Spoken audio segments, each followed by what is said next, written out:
Media ban से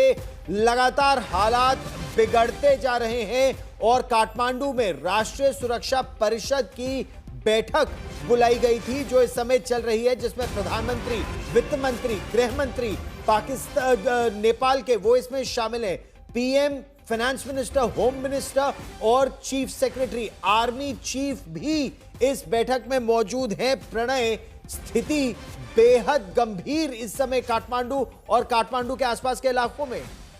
देखिए, सबसे पहले तो मैं आपको एक बड़ा अपडेट बता दूं गौरव, यहाँ पे कि मरने वालों का आंकड़ा 16 हो चुका है। दूसरी बात यह है कि ये जो विरोध प्रदर्शन है और ये जो गोली चलने की घटनाएं हैं, ये केवल काठमांडू तक सीमित नहीं है, बल्कि जो रिपोर्ट्स आ रही हैं, अभी कुछ देर पहले जो मैंने एक सोर्स से वहां पर बात की है, उनका कहना है कि जो रिपोर्ट्स आ रही हैं, ये विराटनगर, ये नेपालगंज, पोखरा